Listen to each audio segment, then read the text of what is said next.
여름 사역 가운데 우리에게 온전한 승리가 있고 또 악한 마귀 권세들을 꺾고 많은 우리 어린 영혼들, 젊은 영혼들을 우리가 정말 구원할 수 있도록 주님께서 인도해달라고 다 같이 주님 앞에 기도하시겠습니다. 하나님 아버지여, 주님 인도하여 주시옵소서.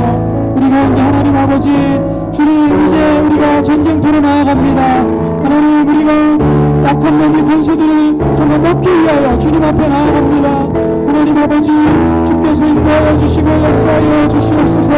하나님 아버지, 우리 어린 영혼들부터 하나님 우리 젊은 영혼들에게까지 하나님 우리가 주님 앞에 온전함으로 나아갈 수 있도록 주께서 도와주시고 하나님께서 역사하여 주시기를 소원하고 기도합니다. 하나님 아버지, 특별히 이번 주에 역금 선교학교 가운데 있습니다. 하나님 준비하는 우리 선생님들과 우리 교육자 또 하나님 아버지 우리 모든 영혼들 하나님께서 불러주시고 하나님 우리 많은 어린 영혼들이 주님 앞에 나오며 하나님 아버지 앞에 온전히 나와서 예배드리며 주님 앞에 살 수 있도록 하나님께서 도와주시고 이끌어 주시옵소서. 하나님 아버지 주께서 채워주시기를 소원하고 기도합니다. 우리 다같이 일어나서 찬양하겠습니다. 내 모든 것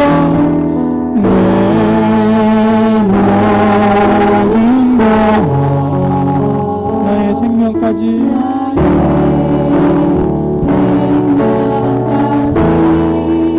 주님 앞에 내어놓습니다.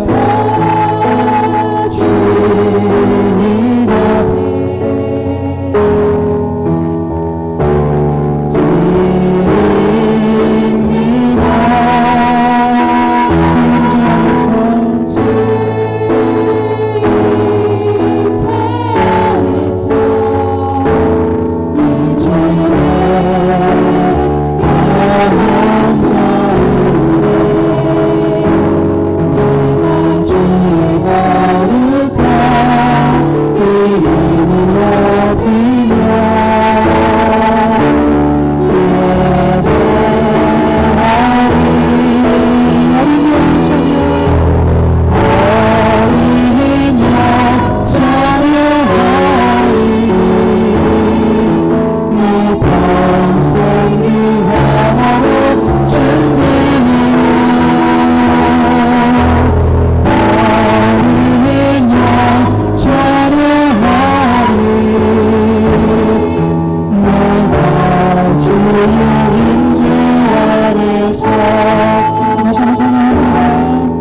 같이 기도했으면 좋겠습니다. 이 예배 시간 가운데 하나님의 보혈의 능력을 힘입고 정말 한 주 동안 있었던 모든 어려움과 또 환난이 있었을지라도 주님의 능력으로 이길 수 있게 해달라고, 주님께서 온전히 변화시켜 주시는 귀한 예배 시간이 되게 해달라고, 우리 말씀 전하시는 우리 담임 목사님 위해서도 우리 다 같이 주님 앞에 기도하겠습니다. 하나님 아버지여, 주께서 인도하여 주시옵소서. 아버지 하나님, 우리를 주님께서 세워주시기를 원합니다. 아버지 하나님, 주님의 온전하신 능력으로 내가 힘입고 하나님 아버지 앞에 새로워지는 귀한 예배 시간 되실 수 있도록 아버지께서 역사하여 주시옵소서. 하나님 아버지, 주님 저를 붙들어주시고 우리를 붙잡아주시고 인도하여 주시옵소서. 하나님 아버지여, 주님의 온전한 능력으로 힘입고 승리할 수 있도록 주께서 세워주시고 하나님 아버지여 역사하여 주시기를 원합니다. 하나님 사랑의 하나님께서 은혜와 권능과 능력으로 세워주시고 아버지께서 역사하시며 하나님 채워주시옵소서.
할렐루야. 내 영혼아 여호와를 찬양하라.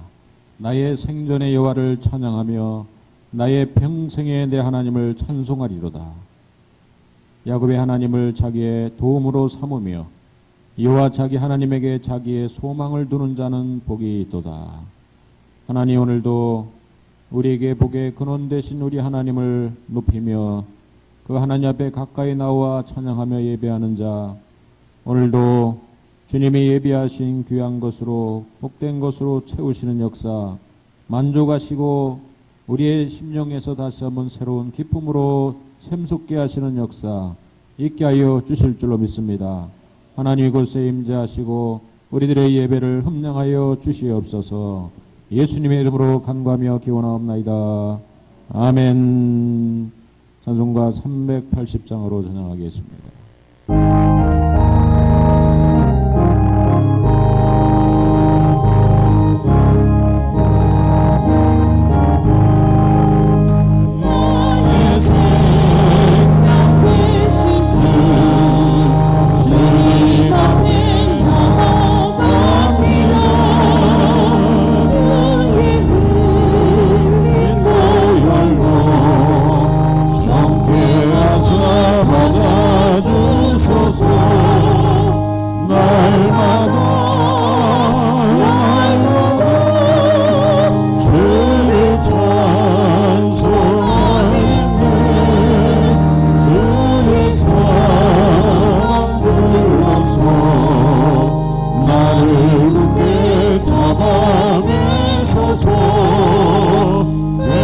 그런 세상 지낼 때 나를 인도하여 주소서. 주를 믿고 나가며 나의 길을 잃지 않겠네. 날마다 주를 찬송하겠네. 주의 사랑 불러서 나를 굳게 잡아내소서. 세상 살아갈 때에 주를 더욱 사랑합니다.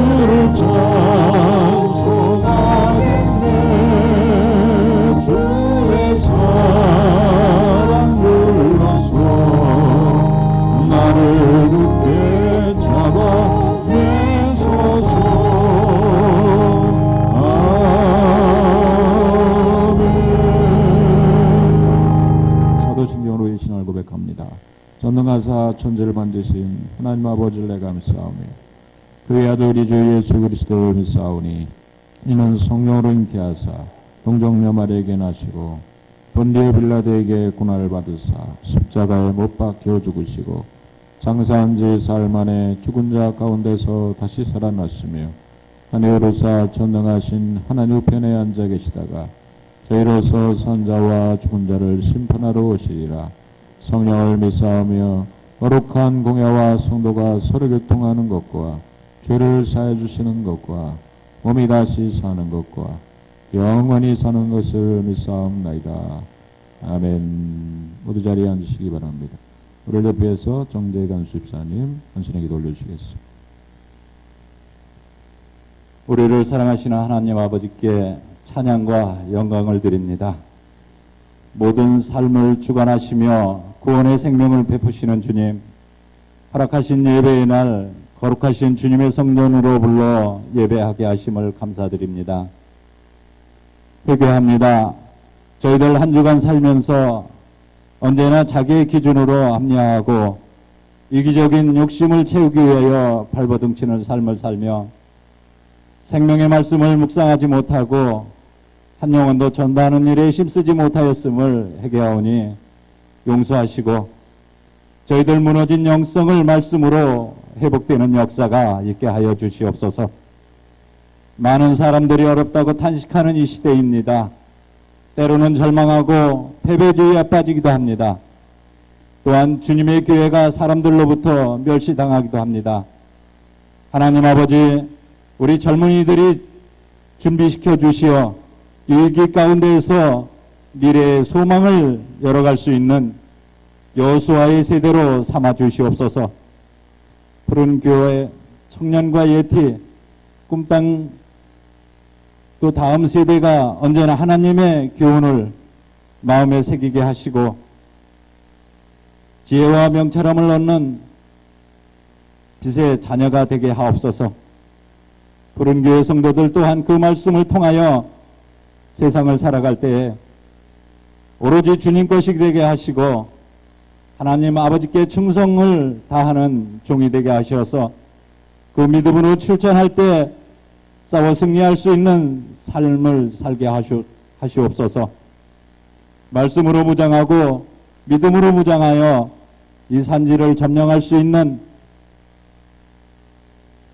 역사를 주시옵소서. 주님의 교회가 차고 넘치는 붕의 역사가 있게 하여 주시옵소서. 주님의 교회가 여름 사역을 시작합니다. 모든 일에 하나님 아버지 같이 하시어 넘치는 은혜의 시간 되게 하시고 그곳에서 헌신 봉사하시는 하나님의 자녀들 피곤치 않게 붙들어 주시고 그 가정에도 축복이 넘치는 은혜가 역사 있게 하여 주시옵소서. 이 시간 말씀을 선포하실 담임 목사님 강건함으로 붙드사 능력의 말씀 되게 하시고 그 말씀을 통하여 한 주간 살 때 승리하는 삶이 되도록 은혜 받는 시간 되게 하옵소서. 성가대의 찬양을 홀로 영광 받아 주시옵소서. 그들을 축복하여 주시옵소서. 오늘 또 살아 역사하시는 예수님의 이름으로 기도드리옵나이다. 아멘.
성경 봉독하겠습니다.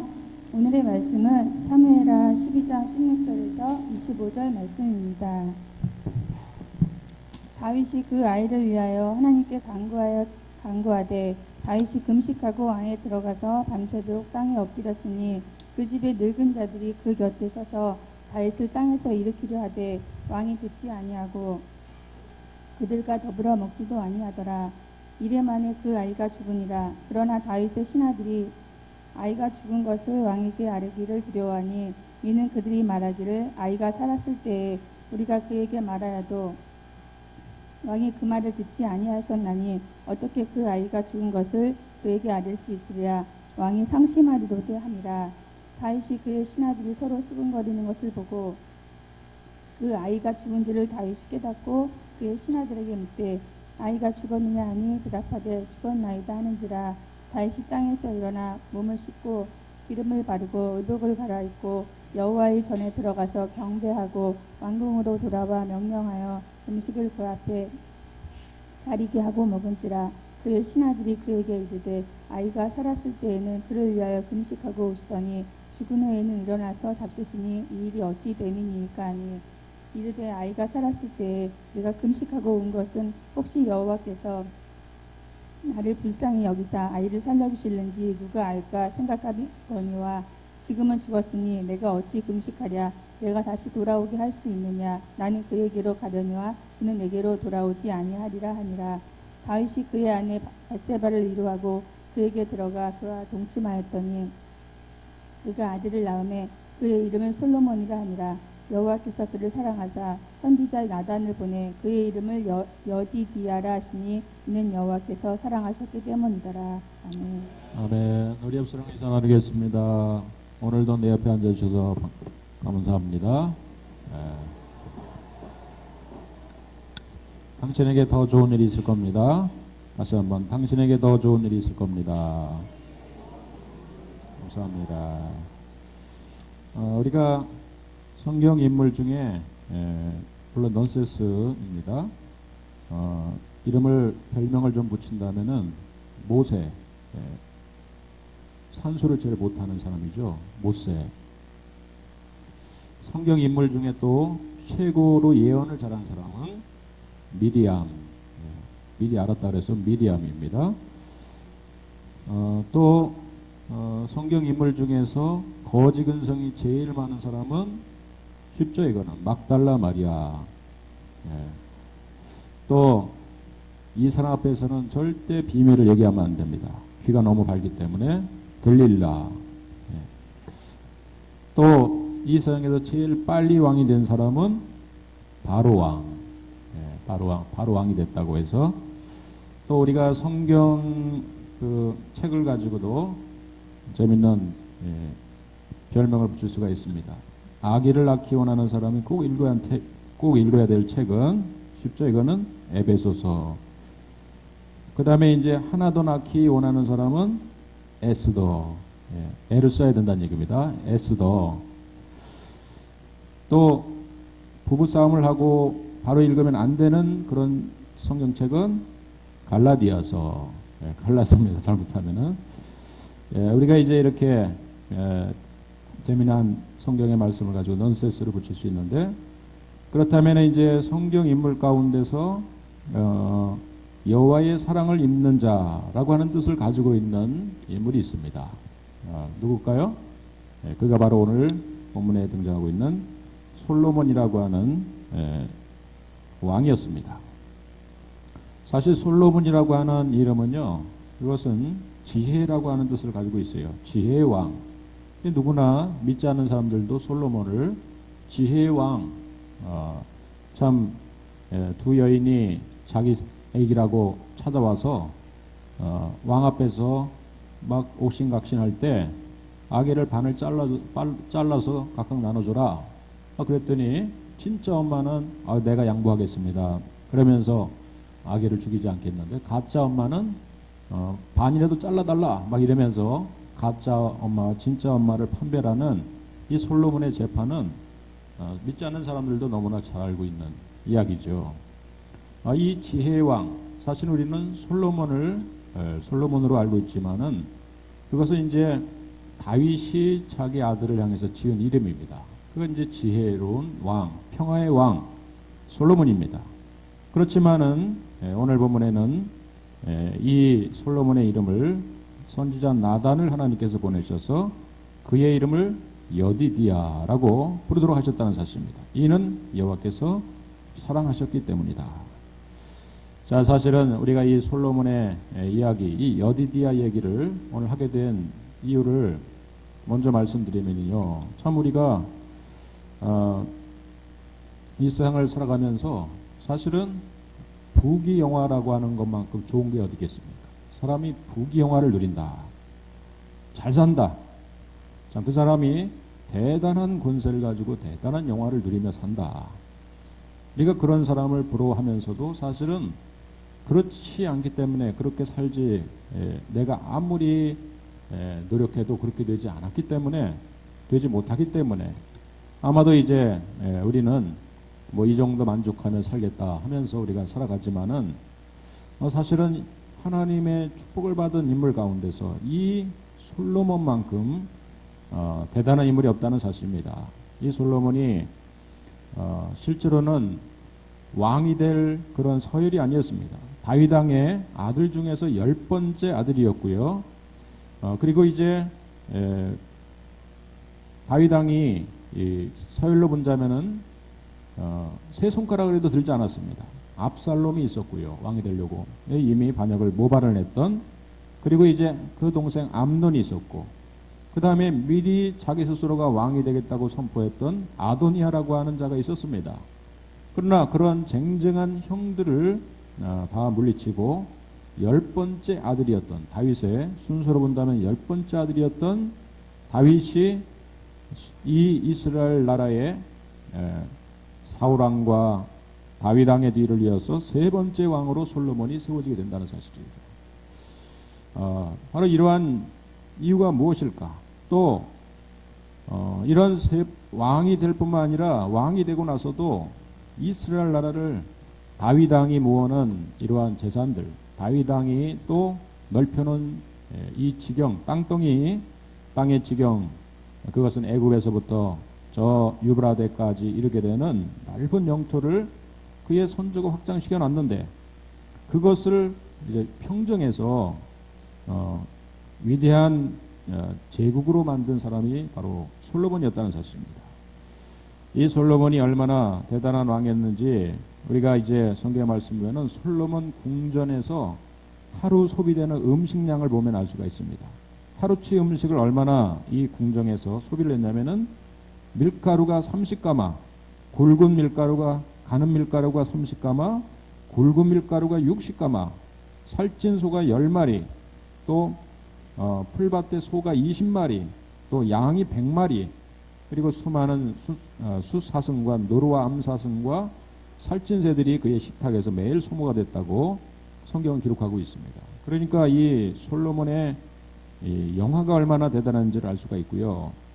그것뿐만 아니라 이 솔로몬에게는 정말 하나님이 주신 지혜와 지식으로 인해서 그 당시에 최고 지성인답게 수많은 작품을 남겼는데 천문학, 문학, 수학 이런 분야에서 최고였던 아라비아 쪽 동방계 사람보다도 더 뛰어났던 이런 인물이었고, 건축술, 법률 이런 분야에서도 당시에 최고였던 바로 이집트의 수준보다도 높은 경지에 오른 왕이 바로 솔로몬이었다는 사실입니다.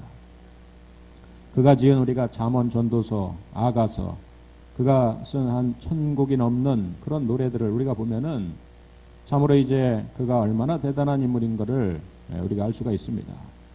여러분, 이 솔로몬의 영화로움, 솔로몬의 이러한 부귀영화, 물론 하나님이 모든 백성들, 하나님의 자녀들에게 모두 다 주시는 것은 아닙니다. 그럼에도 불구하고 왜 하나님은 다윗의 10번째 아들이었던 솔로몬을 택하시고 또 그를 왕으로 삼으셨을 뿐만 아니라 그 솔로몬에게 이런 부귀까지, 영화까지 함께 주셨는가?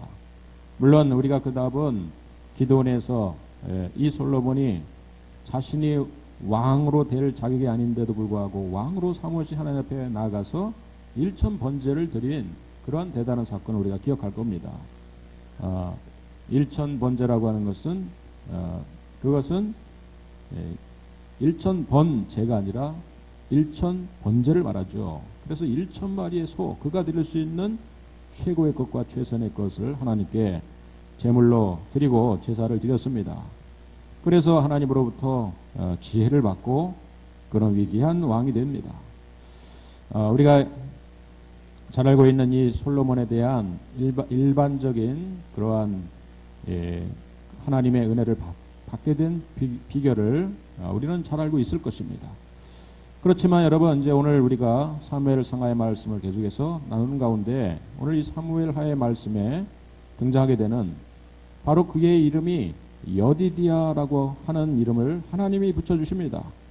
그런데 그 여디디야라고 하는 이름의 뜻이 무엇이냐면은 이는 여호와께서 사랑하셨기 때문이다. 사실은 다윗은 자신의 이 솔로몬이라고 하는 자식이 태어날 때 그에게 평화의 정말 고생하면서 험악한 세월을 보냈던 그저 도망자의 삶을 15년 동안 살았던 다윗에게 있어서 이제 무엇보다도 이 나라를 평화스럽게 좀 다스리고 평화가 좀 깃드는 그러한 도성이 되기 위한 마음을 가지고 솔로몬으로 평화의 왕으로 세웠지만은, 이름을 붙였지만은, 그러나 하나님은 바로 여디디야라고 하는 이름을 붙이라고 말씀하시는 겁니다. 어떤 의미에서 본다면 우리는 솔로몬이지만은 하나님이 이 솔로몬을 향하신 하나님의 진짜 이름은 여디디야라고 하는 이름을 가지고 있다는 사실이죠. 자, 이 여디디야가 됐기 때문에, 여디디야 곧 하나님께서 사랑하셨기 때문에, 하나님이 그를 사랑하시니까, 하나님이 그를 붙드시니까, 그는 사실은 후반에 가면은 그 하나님의 사랑을 저버리고 우상 숭배에 빠지고, 그래서 제국이 두동강 나는 그런 결과를 빚게 되지만은 그야말로 전성기 시절에는 대단한 부귀영화를 누리게 되는 그런 임금으로, 그런 왕으로 세우게 된 것은 바로 그가 하나님의 사랑을 입었기 때문에 그렇다는 것입니다. 그러면 모든 문제가 다 해결되는 것이 아니겠습니까? 하나님의 사랑을 입으면, 하나님이 여러분 우리를 사랑한다면 모든 문제가 다 해결되는 거 아닙니까? 우리가 여러분 하나님의 사랑을 입는 자 되기를 주님으로 간절히 축원드리겠습니다. 그러면 우리가 하나님의 사랑을 어떻게 하면 입을 수 있는가? 하나님의 사랑을 입을 수 있는 방법이 무엇인가? 이렇게 물어본다면은 사실은 그 본문의 말씀 가운데서는 이 솔로몬이 그냥 태어나자마자 그냥 하나님의 사랑을 입은 자라고 하나님이 그의 별명을 붙여주셨다는 사실입니다. 그러니까 아기가 무슨 하나님의 사랑을 받을 그런 행위들을 했겠습니까? 뭐 다른 아기보다 더 빵긋빵긋 잘 웃었다. 그것 때문에 하나님의 사랑을 받았다. 다른 애 같으면은 젖달라고 막 우는데 이 아기는 배가 고파도 울지 않고 그냥 빵긋빵긋 웃는 걸로 표시를 해가지고 엄마의 사랑을 100배 받았다. 그렇다면은 아기가 젖달라고 울지 않고 그냥 보채지 않고 그것이 정말 행위라면은, 그것이 하나님의 사랑을 입는 것이라면은 그 행위는 사실은 뭐 아기에게 있어서 그것을 어떤 진정한 의를 얻을 만한 행위라고 보지 못할 것입니다.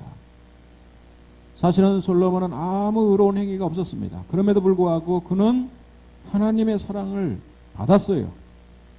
하나님의 사랑을 입었어요. 하나님의 사랑 때문에 그가 다윗의 10번째 아들임에도 불구하고 왕이 되었고, 왕이 되고 나서도 그저 하면 모든 일이 다 잘 되고, 하면은 모든 일이 다 이루어지고, 하면은 얼마나 머리에서 지혜와 지략이 뛰어난지 어떻게 해야 될 일을 깨닫게 하시고 또 할 수 있는 그런 지혜를 주셔서 세상 나라를 평정할 수 있는 그런 위대한 왕으로 하나님이 세우셨는가? 답은 하나님의 사랑을 입었기 때문에 그렇다는 것이죠. 여러분, 하나님의 사랑을 입은 것은 다른 것이 아니었습니다. 오늘 그 부모의 때로 이제 우리가 올라갈 수 있는데, 그것은 이제 우리가 잘 알고 있는 다윗과 밧세바의 불륜 사건이 이제 12장에 11장에 등장하고 있죠. 우리가 잘 알고 있는 위대한 왕, 지금까지 우리가 또 사무엘하 11장에 오기까지 주인공이었던 다윗, 그는 이제 어느 순간에 방심하고 왕들이 출전할 때가 됐음에도 불구하고 그 예루살렘 성에 그대로 머물러 있다가 그가 바로 이제 아마도 이 무더운 여름날이었다고 생각이 돼요. 옥상에 올라가 가지고요, 실제로 예루살렘 이 성전 터가 있는 그곳에 다윗성이 있었던 터를 가보면은 그냥 다윗성이 솔로몬에 의해서 나중에 성전이 지어지기 전에 있었던 다윗성의 터가 있습니다. 그 터를 보면은 뭐 그렇게 대단히 크지 않아요. 그냥 일반 민가에서 백성들이 살아가는 그 삶에서 한 2층 내지 3층 정도의 높이 있는 그러한 집을 짓고 다윗성이라 이름 붙이면서 살고 있었던 겁니다. 그래서 다윗은 언제든지 백성들하고 내려다볼 수 있어요. 여러분이 앉아있는 이곳, 그곳 정도에 실제로 민가들이 쭉 있고 제가 이곳에 있는 만큼 다윗성을 짓고 있었던 거예요. 그래서 내려다보면 얼마나든지 사람들이 생활하는 모습을 그냥 볼 수가 있는 겁니다. 그런데 바로 저 전장터에 자기의 남편 우리아를 먼저 내보내고 이 밧세바라고 하는 한 여인이 어떤 마음을 품었는지 대낮에, 백주 대낮에 창문도 열어놓고 목욕을 합니다. 뭐 아마도 이거는 수많은 학자들에 의해서 이런 것이 이 밧세바의 어떤 전략이었다, 계략이었다 이렇게 말하는 경우도 있지만은요, 아무튼 죄를 짓게 된 원인과 동기는 사실은 다윗이 그것을 보고 누구나 어쩌면 여러분 볼 수도 있습니다. 그러나 이제 다윗은 행동을 합니다. 죄를 생각하지만은 죄에 대한 행동을 하죠. 저 여인이 누구냐 물어보니까 바로 자기의 신복 부하였던 우리아라고 하는 그 전쟁터에서 지금 열심히 전쟁을 치르고 있는 우리아의 아내 밧세바입니다. 보고를 듣습니다. 그러나 그것을 알고 있음에도 불구하고 그 우리 아내 밧세바를 취해서 임신까지 시키게 됩니다. 이 사실을 숨기기 위해서 어떻게 합니까? 요압 장군을 시켜서 가장 치열한 전쟁의 한복판에 저 우리아를 내보내서 죽게 만들라. 사실은 다윗은 왕이기 때문에 얼마든지 수많은 여인들을 이미 추한 바 됐어요. 이미 아내가 여러 명 있었습니다. 그럼에도 불구하고 육신의 정욕과 이생의 자랑, 바로 이것을 다스리지 못하고 죄를 다스리지 못하고 죄가 내 집 앞에까지 머물렀는데 그 문지방까지 이르렀는데 그 문을 열고 죄를 받아들이게 되는 거죠. 그런 상태를 우리는 죄인이라고 말하는 거죠. 죄인이 된 것입니다. 근데 문제는 뭐냐면은 죄인이 된 것을 알지 못하는 이러한 무지의 죄가 더 무서운 거죠. 내가 죄인이라는 사실을 그것을 깨닫지 못하는 것이 얼마나 큰 참혹한 그런 더 큰 죄가 될 수 있는 것이고 지옥 갈 수밖에 없는 죄가 되는 것입니까? 그럼에도 불구하고 이제 하나님이 다윗을 사랑하니까 그 당시에 나단 선지자를 그에게 보내셔서 그에게 비유로 설명합니다.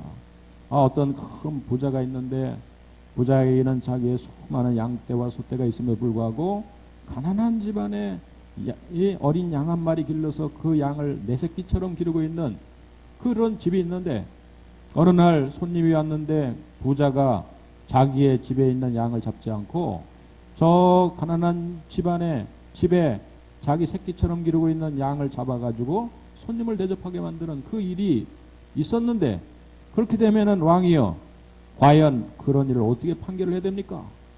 그래?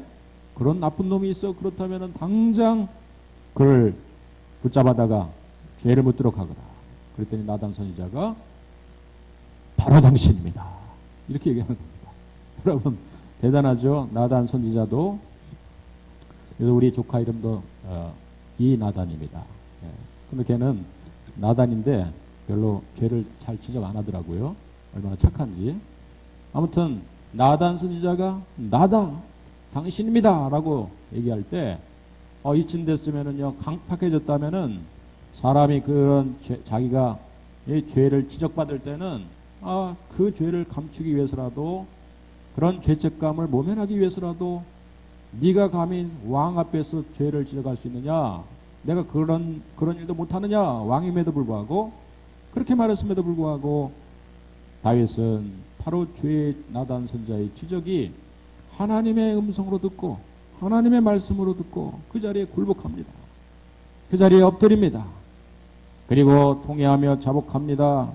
그리고 그는 매 순간순간마다 모든 자기의 상황 심정을 시편을 통해서 기록하게 됐는데 시편 51편의 말씀이 바로 이제 다윗이 우리아의 아내 밧세바를 범하고 나서 나단서의 죄를 지적받고 나서 하나님 앞에 통회하며 자복한 그러한 기도의 내용이 시편 51편에 기록되어 있죠. 그 가운데 몇 구절만 보면은요 51편 1절부터 제가 잠시 보면은 하나님이여 주의 인자를 따라 내게 은혜를 베푸시며 주의 많은 긍휼에 따라 내 죄악을 지워주소서. 나의 죄악을 맑게 씻기시며 나의 죄를 깨끗이 제하소서. 물은 나는 내 죄가를 아오니 내 죄가 항상 내 앞에 있나이다. 내가 주께만 범죄하여 주의 목전에 악을 행하여 싸우니 주께서 말씀하실 때 의로우시다 하고 주께서 심판하실 때 순전하시다 하리이다. 내가 죄악 중에서 출생하였으며 어머니가 죄 중에서 나를 잉태하였습니다. 7절 보면 우슬초로 나를 정결케 하시고 내가 정하리이다. 나의 죄를 씻어주소서. 내가 눈보다 희리이다. 사실 이 시편 51편의 내용은 그냥 우리가 이런 역사적 내용을 우리가 알지 못한 채 그냥 읽으면은 참 감미로운 시다 이렇게 말할 수 있지만은 이 시는 사실은 다윗의 그냥 비통한 심정, 자신의 죄를 죄로 알지 못하고 자신이 그러한 죄를 숨기고 그 하나의 죄를 잉태해서 그 죄가 자라서 음란의 죄가 나중에는 살인죄까지 가게 되었던 자신의 모습을 바라보면서 참으로 가슴을 찢고 회개하고 통회하는 자신의 눈물방울을 그야말로 병에 담아서 엉엉 울면서 하나님 앞에 통해 자복하는 그런 내용이 시편 51편의 말씀이 되는 것입니다. 이제 우리가 이 다윗의 회개는 철저한 회개였다는 사실이에요. 다윗의 회개는요 그야말로 자신의 죄를 낱낱이 구하는 아주 속에 있는 그 죄까지도 죄 뿌리까지도 아예 뽑아버리는 이런 아주 진정한 회개 기도의 하나의 모델을 오늘 우리들에게 보여주고 있는 것입니다. 여러분 이러한 통해와 자복하는 것이 우리의 생애 가운데도 때로는 필요할 줄로 압니다. 그러한 정말 때로는 다윗은 하나님 앞에 택함 받은 하나님의 자녀가 아니겠습니까? 위대한 그동안 이 골리앗을 넘어뜨리고 정말 승승장구하면서 걸어가는 가운데 하나님 말을 철저히 의지하며 살았던 그런 인물이 아니겠습니까? 그럼에도 불구하고 어느 순간 잠시 그가 방심한 사이에 죄가 문지방을 넘어서 자기의 심령에 다다랐을 때 그 심령에서 그 죄를 다스리지 못하고 그 죄와 뒤엉켜서 그렇게 죄인이 되고 마는 이 모습은 앞에 있는 그의 의로운 행동을 아무리 많이 했더라도 그가 아무리 그동안 그야말로 성군 다윗이었더라도 그 한 번의 죄로 인해서 이 다윗의 모든 면모는 그냥 죄인이라고 한마디로 정의 내릴 수 있는 지경에 이른 것이죠. 여러분, 우리가 신자라고 하면서 신앙생활을 오래 하면서도 사실 우리가 수많이 간구하고 있는, 또 때로는 깨닫지 못하고 있는 수많은 죄악들이 있습니다. 하나님 앞에서 내가 강팍해졌어요. 무뎌졌어요. 하나님 말씀에 대해서 반응하지 못하고요. 그야말로 내 속에 있는 그 어떤 그 양심의 그 하나님의 주시는 은혜의 마음판이 가동하지 않는 거예요. 그야말로 버튼을 누르면은 가동이 돼야 되는데 가동이 잘 안 되는 거예요. 강팍해진 상태인 것입니다. 그래서 그야말로 무던해진 그런 우리의 모습이 있다면은, 여러분, 이것이 바로 이미 죄로, 그 사람은 단적으로 무슨 죄를 저질렀다가 말할 수 없지만은 이 무디어지고 강팍해진 심령을 가지고 살아가는, 이것이야말로 하나님의 주신 은혜를 은혜로 알지 못하고 살아가는 그런 죄야말로, 감사할 때 감사하지 못하고 살아가는 그런 내 심령이야말로, 이것이야말로 우리는 지금 오늘 죄인 다윗의 모습을 흡사하게 담고 있는 것이죠. 다윗은 시편 51편에서 이어진 9절에서 보면은 어떤 내용이 나옵니까? 이제 12절 말씀, 10절 말씀 볼까요? 51편 10절 말씀 잠시 띄워주면 시작. 하나님이여 내 속에 정한 마음을 창조하시고 내 안에 정직한 영을 새롭게 하소서. 이게 무슨 뜻입니까? 내 속에 정한 마음을 창조하라. 그동안 사실은 마음이 하나님 앞에서 바른 마음, 목표를 향해 살아온 마음이 있었습니다. 하나님 나라를 세워 나가야 되겠다는 그런 마음을 가지고 살아왔지만은, 그러나 어느 순간에 내 마음에는 정한 마음이 없어요. 뭔가 확정된 마음이 없어요.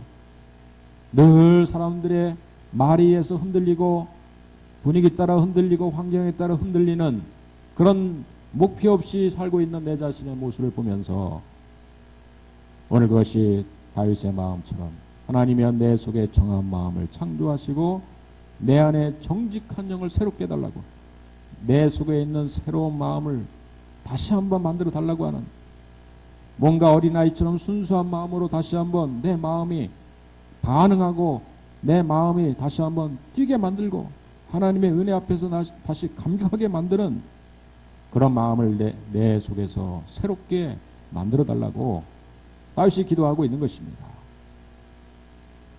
12절 또 한번 읽어볼까요? 시작. 주의 구원의 즐거움을 내게 회복시키시고 자원하는 심정을 주사 나를 붙드소서. 주의 구원의 즐거움을 내게 회복시켜달라고, 자원하는 심정을 나에게 허락해달라고. 그러니까 반대로 얘기한다면 죄진 심정은요, 이미 구원의 즐거움을 잃어버리고 또 뭔가 자원하는 심령이 아닙니다.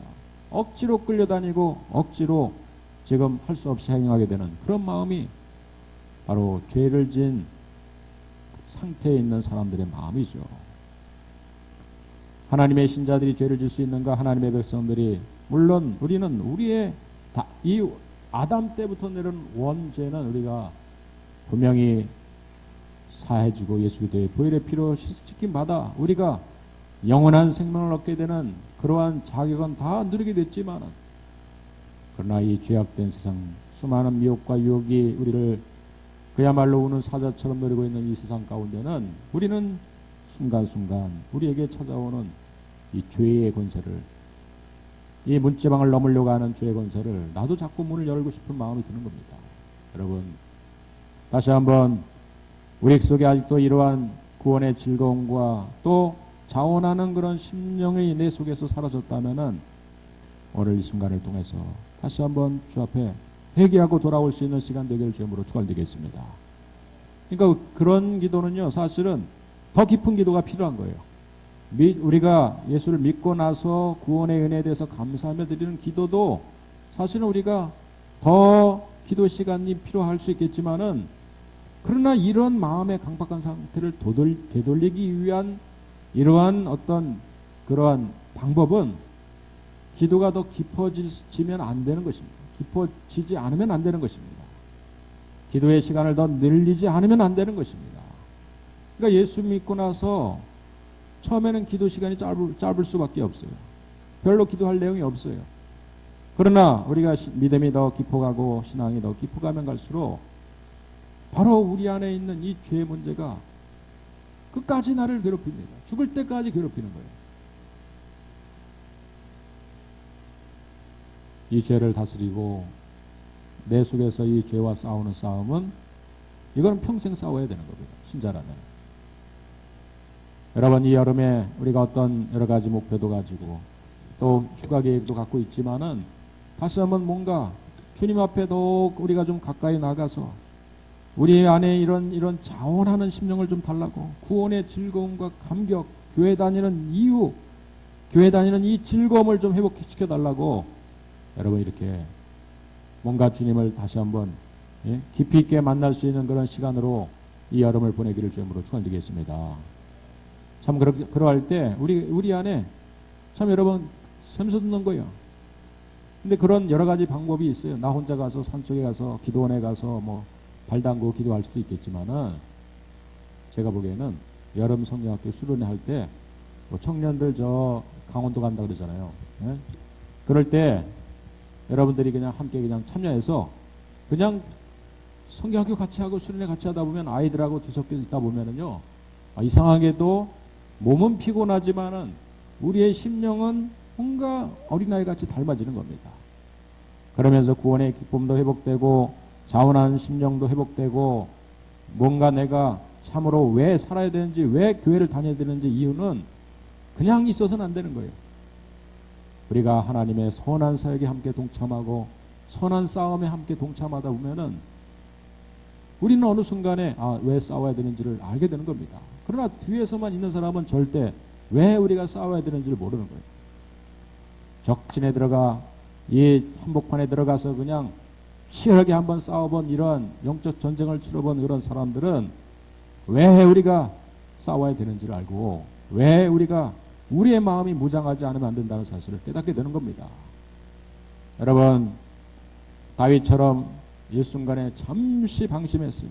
그저 이미 다 이겨놓은 싸움을 싸워놓고요, 그리고 그냥 왕들이 출전할 때 사실은 나도 잠깐만 쉬겠다 하면서 다른 왕들은 출전할 때 자신이 왕임에도 불구하고 출전하지 않은 것이고 예루살렘에 그냥 그대로 있더라라고 하는 이 구절, 지난 우리 철야 시간 함께 나눈 대로 바로 그것으로 인해서 다윗은 어느 순간에 큰 범죄자로 전락됩니다. 이런 다윗이 밧세바를 만나서 불륜의 자식을 낳게 됐는데 그 자식이 첫 번째 자식이 태어납니다. 그런데 하나님은 그 다윗이 아무리 통회하고 자복하더라도 죄값은 사망이라고 하는 법칙대로 죄를 진 이 다윗이 하나님 앞에서는 철저한 회개를 했지만, 그러나 그 죄값을 하나님이 물으십니다. 어쩌면 다윗을 사랑하기 때문에 죄값을 물으시는 거예요. 죄가 얼마나 무서운지를 후대 사람들을 깨닫게 하고, 그리고 그 죄와 싸우되 피 흘리기까지 싸워야 된다는 사실을 알게 하기 위해서 다윗이 밧세바를 통해 태어난 불륜의 자식, 그 아이의 이름도 성경에 기록되지 않습니다. 그러나 이름이 있든 없든 내 몸을 통해서 태어난 자식은 누구나 이쁜 것이 아니겠어요. 이 아이가 어느 순간 시름시름 앓더니 병이 듭니다. 그리고 아무리 중한 그러한 의원을 들어대도 아기가 다시 깨어나지 않는 거예요.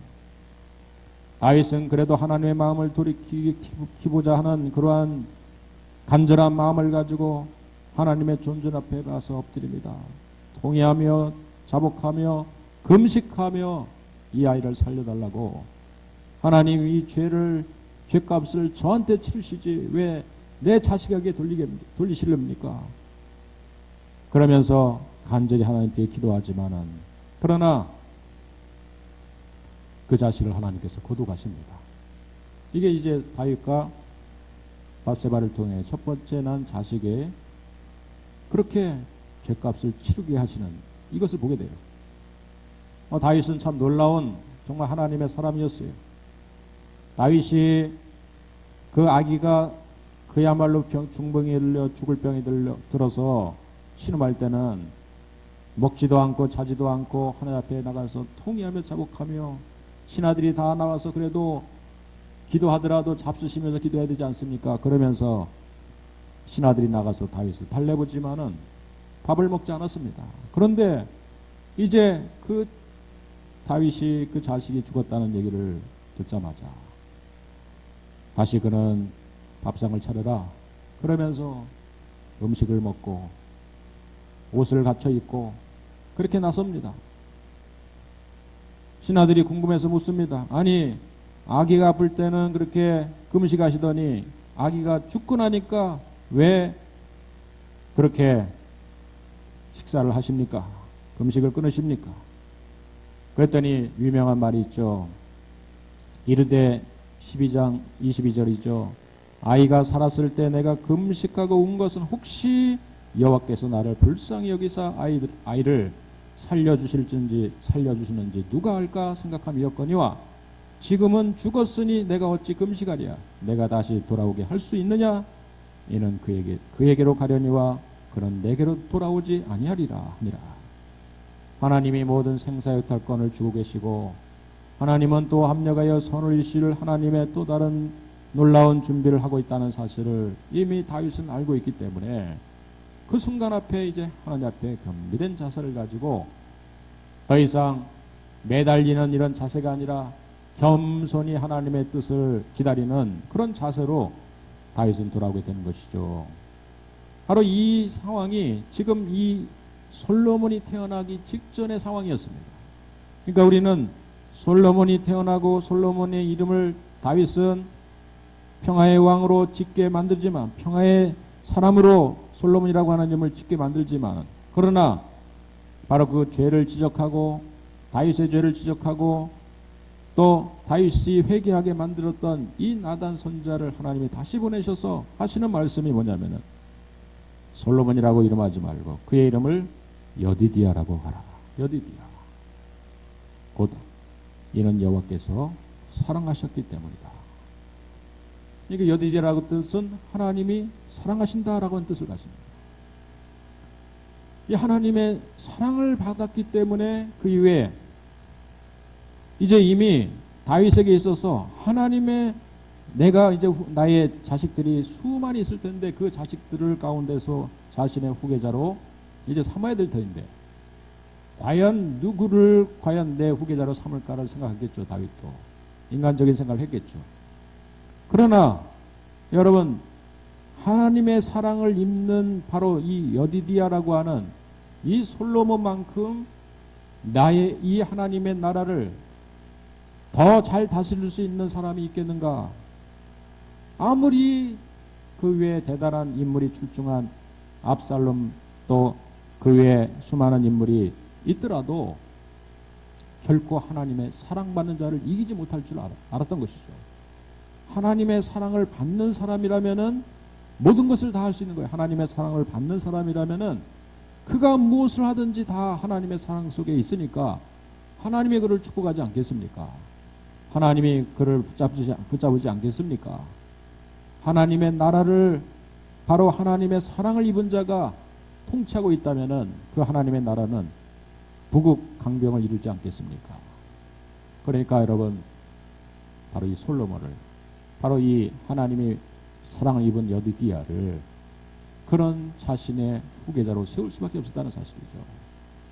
아니나 다를까 바로 이 여디디아가 솔로몬이 왕이 된 다음에는 제가 서두에 말씀드리는 그러한 정말 위대한 나라를 만들어갑니다. 성전을 세우고 또 왕궁을 만들고, 그리고 저 애굽에서부터 유브라데까지 통치하는 그런 넓은 제국 속에서 가장 위대한 제국으로 사람들이 그야말로 찾아와서 지혜를 구하고, 또 사람들이 바로 그에게 정말로 어떤 인간이 가지고 있는 그 이상의 어떤 해박한 성견 지명을 갖고 있는 이 솔로몬 앞에 무릎을 꿇고 조아릴 수밖에 없는 그런 일이 생겨진 것이죠.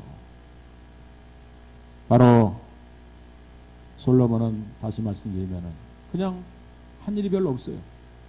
그런데 그냥 하나님이 그의 이름을 여디디아라고 불렀기 때문에, 하나님의 사랑을 받기 때문에 그냥 뭐든지 잘 되는 겁니다. 뭐든지 그냥 그는 복을 받은 것입니다. 여러분, 우리 부름계 성도님들이 이 여디디아의 복을 받기를 주님으로 축원드리겠습니다. 하나님의 사랑을 받는 사람들이 되기를 주님으로 축원드리겠습니다. 그러니까 하나님의 사랑을 받으면 다 되는 줄 아는데, 그러면 우리가 이 말씀의 내용을 통해서 우리는 하나님의 사랑을 받는 방법이 무엇인가? 사실은 그것은 보면은, 그러면 그 아버지가 잘해서 사랑을 받은 건가? 자식이? 아버지가 잘한 게 없어요. 보면은 아버지가 기껏 해야 한 일은 왕이 되고 나서 저 남의 아내 빼앗아 가지고요, 취하해서 내 형, 위의 형 죽게 만들고, 그리고 그 바세바라고 하는 원래 남편이 있었는데 전쟁터에 나가서 죽게 만드는 그런 살인극을 빚은 그런 아버지밖에 없는 겁니다. 그런 아버지 밑에 태어난 여디디아가 사랑을 받는 자가 된 이유를 우리가 생각해봐도 모르는 거예요. 여러분, 거기에는 바로 이 성경에 말씀하고 있는 놀라운 구원의 비밀이 숨어져 있는 겁니다.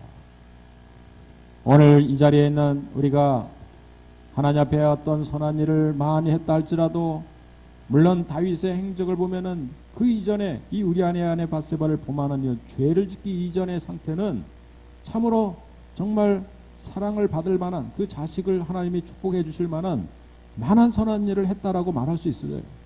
그렇지만 아까 말씀드린 대로 아무리 그 앞에서 선한 일을 하고 많은 하나님 앞에서 그야말로 공로를 쌓았다 할지라도, 죄라고 하는 것은 한순간에 모든 그의 행적을 무너뜨릴 수밖에 없는, 그의 행함을 도루묵으로 만들 수밖에 없는 그런 것이 바로 죄라고 하는 것이죠. 여러분, 우리가 알 수 있는, 이제 이것이 신약에 와서 로마서의 말씀에 보면은 이런 구절이 있습니다. 로마서 5장 19절의 말씀에 보면은 이제 사도 바울이 복음에 대해서 설명하다가 이런 성경 구절을 우리 가운데 전해주고 있습니다. 죄가 더한 곳에 은혜가 더욱 넘쳤나니. 참 여러분, 신기한 구절입니다. 죄가 더한 곳에 은혜가 더욱 넘친다. 오늘 아마도 이 본문의 말씀을 해석할 수 있는, 설명할 수 있는 구절인데, 죄가 더한 곳에 은혜가 더욱 넘친다. 여러분, 어떻게 죄가 더한 곳에 은혜가 더 넘칩니까? 죄가 더한 곳에, 그 죄가 있는 곳에는 그야말로 냄새나고 추악하고 이런 면만 있는 것이죠. 어떻게 은혜가 더욱 넘칩니까? 우리는 그 가운데 하나의 공식이 빠졌죠. 죄가 더하고 있는 곳에. 우리가 그 옛날 저 하나님의 온 세상 만물을 창조하시고 이 세상을 아름답게 하나님 만드셨지만, 그러나 아담 때부터 내려온 죄로 인해서 노아의 시대가 되면 사람들은 시가고 장가가면서 하나님을 저버리고 인간끼리 그야말로 동성연애가 관영하고 하면서 하나님 보시기에 가증한 죄들이 창고를 하게 됩니다. 죄가 더한 것이, 참으로 그 죄를 결국 심판받아 죄로 인해서 우리 인간은 물로 심판을 받습니다. 그런데 하나님께서는 모든 이 세상의 심판을 받아야 마땅하지만은 그 가운데서 노아와 노아의 7 식구를 구원해서 방주를 예비해서 그곳에 태우게 됩니다. 그들이 두둥실 홍수가 관영한 그 땅에서 방주를 통해서 구원을 받게 되죠. 그리고 그의 후손들이 다시 셈, 함, 야벳을 통해서 우리 인류가 번성하게 됩니다. 이런 죄악의 현상들이 반복적으로 이 땅에 일어납니다. 그럼에도 불구하고 이제 하나님께서는 이 죄가 더한 것에 은혜가 넘치는 사건을 마침내 실현하셨는데 바로 그것이 무엇입니까? 죄가 더한 것에 결국 그 중간에 들어갈 삽입된 한 구절이 있다면은 죄를 무찌르고 죄와 싸우고 죄를 이길 수 있는 존재, 그 존재는 인간이 아니었습니다. 아무리 이 땅 가운데 선한 의로운 존재가 태어났다 할지라도. 바로 예를 들면 다윗은 그동안 얼마나 의로운 자였습니까? 얼마나 죄와 싸우되 그 죄를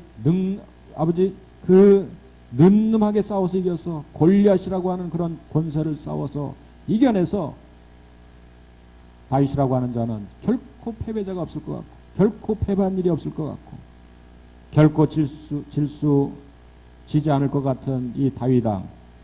그러나 그도 죄로 인해서 몰락하고 죄로 인해서 무너지는 거죠. 그러나 죄가 있는 곳에 은혜가 더욱 넘친다는 것은 무엇입니까? 다윗이 자신의 죄를 깨닫고 그 죄를 끌어안고 하나님의 존전 앞에 나가서 통회하며 자복합니다. 시편 51편에 등장하는 정말 나의 죄를 맑게 씻겨달라고 주 앞에 구합니다. 사실은 그 죄를 사해줄 수 있는 구원자가 필요한데 그분이 바로 무엇입니까?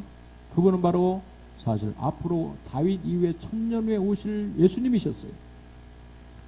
다윗은 비록 구약의 시대였지만 오실 예수님을 바라보는 믿음을 가지고 기도한 겁니다. 다윗의 수많은 시편의 내용은 이미 오실 예수님을 바라보는 믿음을 가진 그러한 구원자, 우리 구원자 메시아에 대한 그러한 바람을 가지고 그런 믿음을 가지고 다윗이 간구했다는 사실을 너무나 잘 알고 있는 거예요. 다윗은 그 가운데 죄 가운데 빠져서 지금까지는 내가 왕이고 내가 세상의 통치자고 내가 모든 일을 다 할 수 있는 것 같지만 죄로 인해 순식간에 무너져 그저 연약한 그런 존재밖에 되지 못한 이 다윗이 다시 한번 철저히 우리 예수님을 의지하게 되는 것이죠.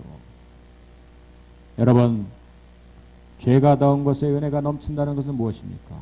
반드시 그것은 죄가 더한 곳에 은혜가 넘칠 수 있는 공식으로 넘어가기 위해서는 바로 그 죄를 사하시고 죄를 싸워서 이길 수 있는 그러한 분이 계십니다.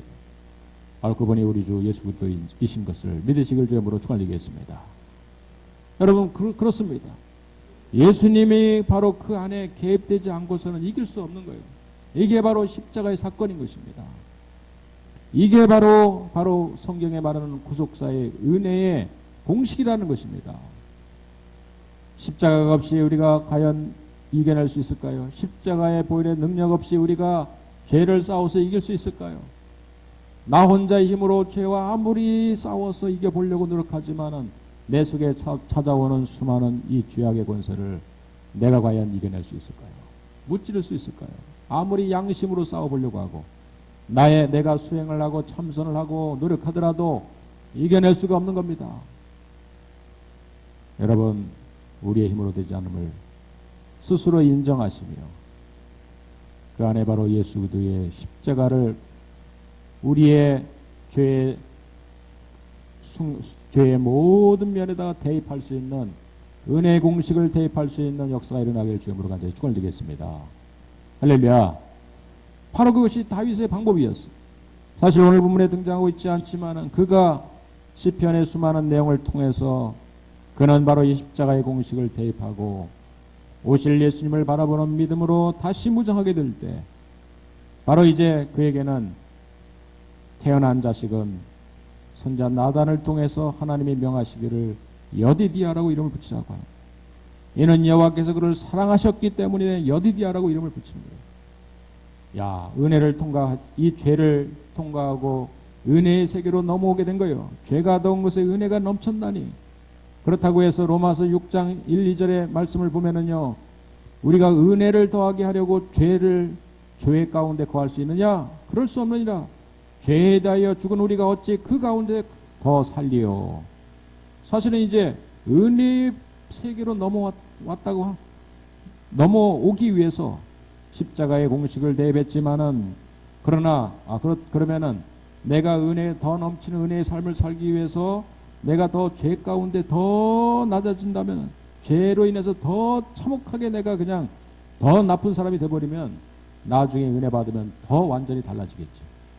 그렇다고 해서 내가 은혜 받기 위해서 죄를 더 질 수 없겠다라고 하는 얘기예요. 왜냐하면 죄가 이미 무서운 줄 알고 죄가 참혹한 줄 아는 사람이 그 죄하고 그냥 연습으로라도 죄를 지려고 하는 사람이 있을 수 있겠느냐, 그런 얘기입니다.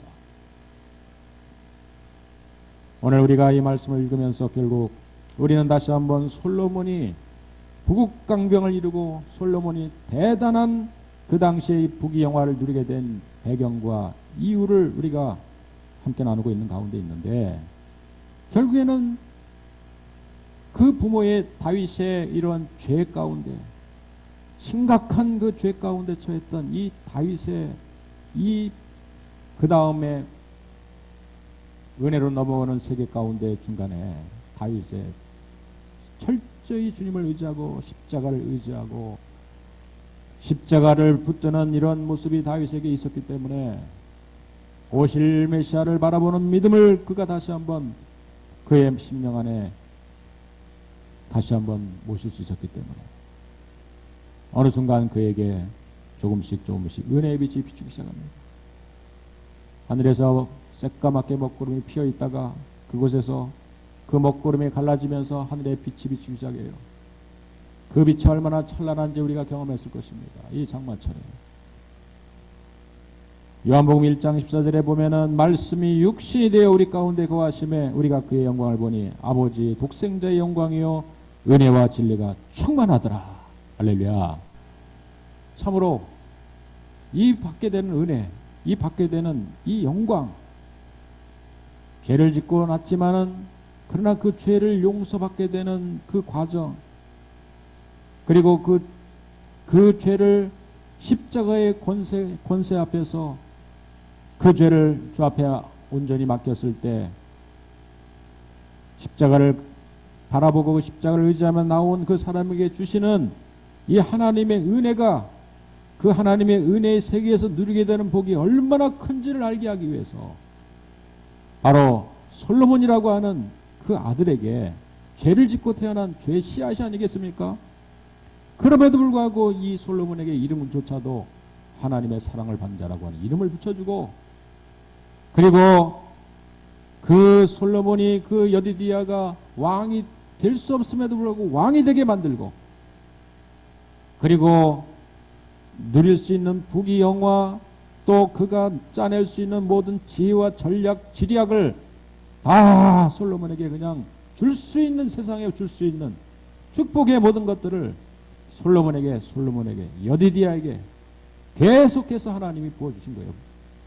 부어주시고 또 부어주시고 차고 넘쳐서 어떻게 해서 이것을 감당하지 못할 정도로, 여러분 이것이 바로 하나님의 은혜인 거죠.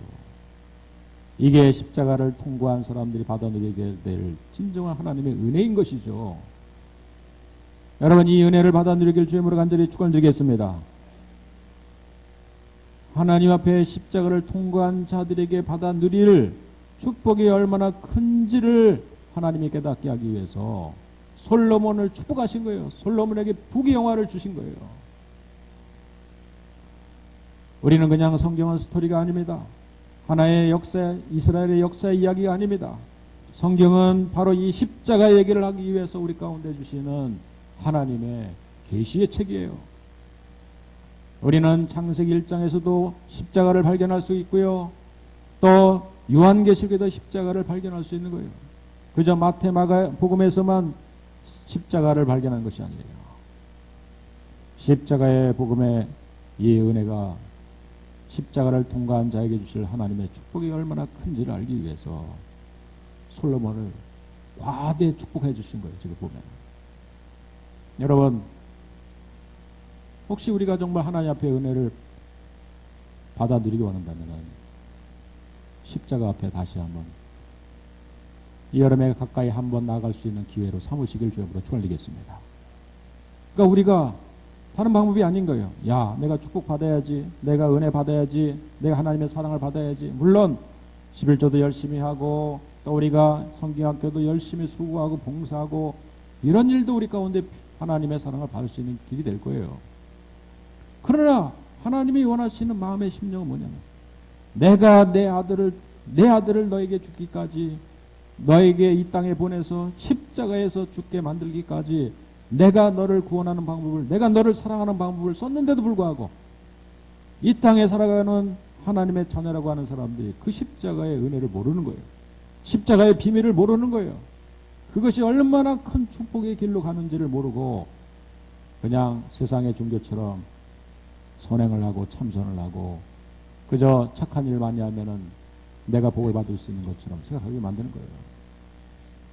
여러분, 우리는 십자가 앞에 이 여름에 더 가까이 한번 나갈 수 있는 기회로 삼으시길 주님으로 축원드리겠습니다. 성경을 읽으면서 십자가를 더 묵상하시길 주님으로 축원드리겠습니다. 뜬금없이 고난주간도 아닌데 왜 우리가 십자가냐고요. 그런데 결국에는 우리가 하나님의 복을 받아 누리고 하나님의 사랑을 받아줄 수 있는 비결은 단 게 아닙니다. 죄가 더한 것에 은혜가 더욱 넘친다고 하나님이 말씀하셨어요. 정말 어쩌면 우리는 이 시대에 수많은 그리스도인들이 가장 무서운 죄는요, 무뎌진 죄예요. 무뎌진, 강팍한 죄예요. 심령에 화인 맞은 그런 죄를 우리가 짓고 있는 거예요. 감격이 사라졌습니다. 눈물이 사라졌습니다. 그러다 보니까 십자가 별로 필요 없어요. 십자가 은혜가 무엇인지를 깨닫지 못하는 거예요. 그러나 다시 한번 우리가 십자가 앞에 나가요.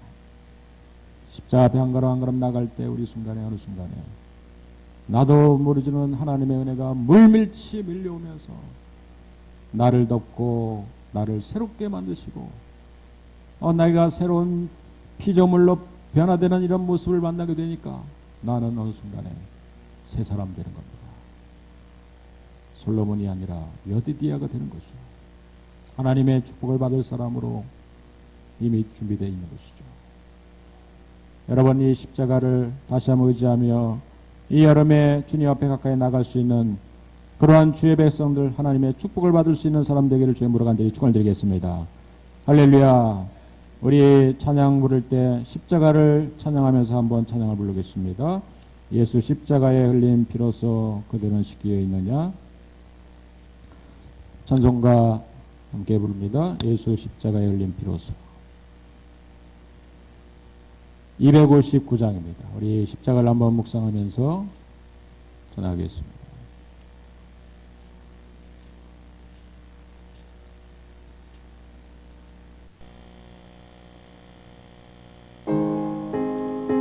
죄를 지은 다윗의 심령을 그대로 하나님 앞에 가지고 나와 십자가 앞에 내놓으면서 찬양합시다. 십자가에 흘린 피로써 그대는 씻기어 있는가. 더러운 죄 회개하는 능력을 그대는 참으지 않은가. 예수의 보혈로 그대는 씻기어 있는가.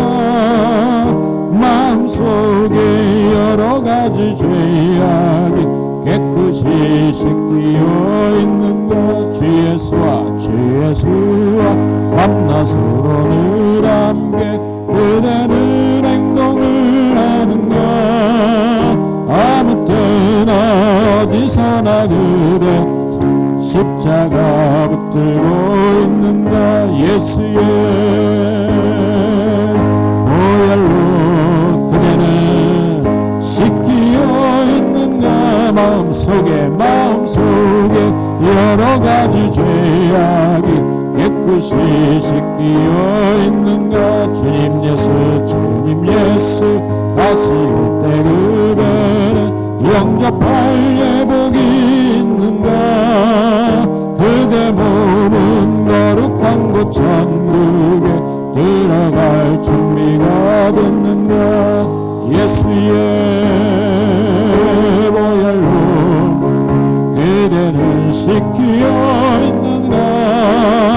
마음속에 여러 가지 죄악이 깨끗이 씻기어 있는가. 모든 죄에 더러워진 예복을 주 앞에 지금 다 벗어서 샘물같이 솟아나는 보혈로 눈보다 너에게 씻으라. 예수의 보혈로 그대는 씻기어 있는가. 마음속에 여러 가지 죄야 깨끗이 씻기어 있는가. 기도합니다. 하나님, 십자가 앞에 이 여름 다시 한번 한 걸음 한 걸음 더 가까이 나갑니다. 내가 그 십자가 앞에 더 가까이 나가는 순간 죄가 더한 것에 은혜가 더하신 하나님의 이 놀라운 비밀을 우리가 경험하고, 이 여름에 나는 바뀌어질 것이고, 나는 변화될 것이고, 나는 새 사람 될 것이고, 나는 이제 단지 인간의 지혜를 가진 솔로몬이 아니라 하나님의 칭하신 하나님의 사랑을 받는 여디디아가 될 수 있을 줄로 믿습니다. 바로 이 별명은 바로 오늘 우리들에게 주시고자 하는 하나님의 거룩한 예명인 줄로 믿어 이 푸른교회 성도들이 다 하나님 앞에 십자가를 통과하여 큰 복을 받아 누리는 여디디아의 이 은혜를 우리 모두가 경험할 수 있도록 축복하여 주옵소서. 예수님의 이름으로 감사하며 기도 올리옵나이다. 아멘. 우리 찬양 304장 우리 다시 한번 부르며 준비한 예물도 하나님께 올리겠습니다.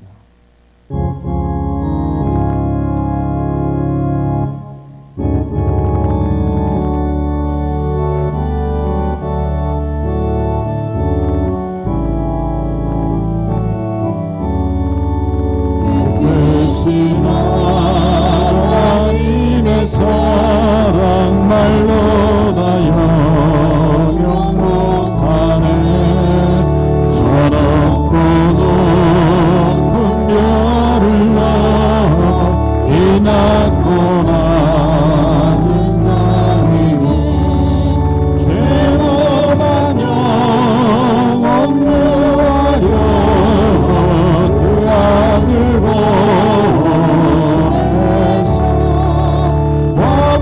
제물 삼으시고 죄 용서하셨네. 하나님 되신 사랑은 증량다 못하네. 영원히 변치 않는 사랑 성도여 찬양. 괴로운 시절 지나고 괴로운 시절 지나가고 땅 위에 영화 쇠할 때 주 믿지 않던 영혼들은 큰 소리 외쳐오고 주 믿는 성도들에게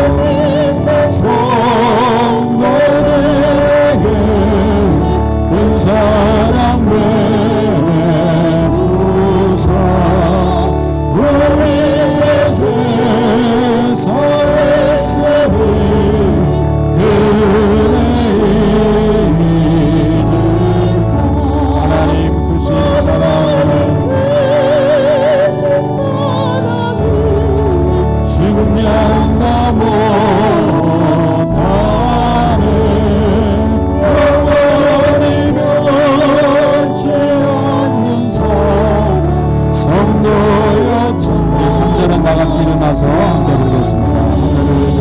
하늘을 두루마리 삼고 바다를 물 삼아도 하나님의 사랑 다 기록할 수 없겠네. 하나님의 크신 사랑 크신 사랑 끝없이 닿았으. 저 하늘 빗소도 채우지 못한 하나님 계신 사랑 계신 사랑을 증명나 못하네 영원히 끝이 없는 사랑 성도여 찬양하세.